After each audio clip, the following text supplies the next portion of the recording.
Oke, mungkin akhir-akhir ini kita sedang melihat Indonesia sedang melakukan demo besar-besaran ya. Jujur ini membuat saya pribadi secara resah, bukan karena demonya ya, tapi juga karena cara pemerintah merespon situasi ini. Oke, ini yang saya tahu ya terkait latar belakang demonya. Awalnya keresahan ini tuh muncul dari isu kenaikan gaji dan tunjangan DPR. Padahal kita tahu kondisi Indonesia itu sedang krisis. Ditambah lagi dengan pernyataan pejabat-pejabat yang terkesan meremehkan rakyatnya sendiri, eee, ini membuat masyarakat ini tuh bukan hal sepele ya, ini akumulasi dari kekecewaan yang lama sudah dipendam melihat DPR, aparat, bahkan TNI Polri sering dianggap tidak mampu untuk menjalankan tugas dengan baik.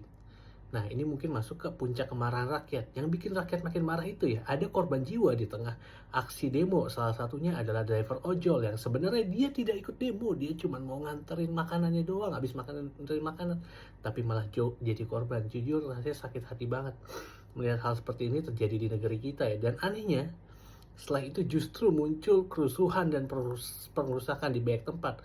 Rasanya itu seperti ada skenario yang dibuat supaya demo terlihat rusuh, sehingga pemerintah punya alasan untuk bertindak lebih keras. Padahal kalau demo organik, yang pure ya dari masyarakat itu tujuannya jelas menyuarakan aspirasi rakyat, bukan bikin kerusakan. Oke, ini kekecewaan terhadap pemerintah ya. Yang bikin kecewa lagi, respon pemerintah itu justru seolah menutup mata. Gak ada permintaan maaf, gak ada evaluasi serius, yang ada hanya press conference, janji santunan, atau sekedar gimmick politik.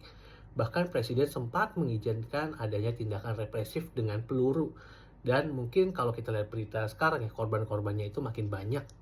Dan media disuruh tutup kamera, nggak boleh ngeliput sama sekali. This very strange. Padahal kalau dipikir-pikir ya, masalah itu sederhana.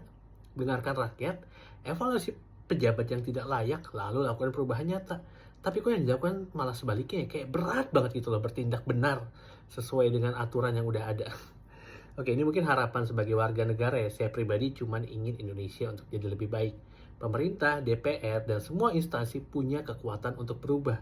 Tapi sayangnya mereka lebih sering sibuk mengurus kepentingan untuk perut mereka sendiri. Untuk masyarakat sendiri, jujur saya pun bingung ya. Kita ditanya selain demo itu bisa apa lagi sih? Tapi mungkin ya ini, kemarin coba brainstorm kira-kira bisa mulai dari hal kecil. Contohnya kayak mengingatkan pejabat di sekitar kita, menyampaikan kritik langsung ketika kita nemu pejabat publik ya, ketika kita lihat langsung kita kritik. Dan jangan gampang kagum, apalagi minta foto kalau bertemu pejabat-pejabat yang kerjanya aja belum bener. Nggak usah ngapain, kita juga dan itu juga bisa bersuara lewat media sosial, saling mengingatkan dan terus kritis. Oke, mungkin di sini saya rasa Indonesia itu punya potensi besar ya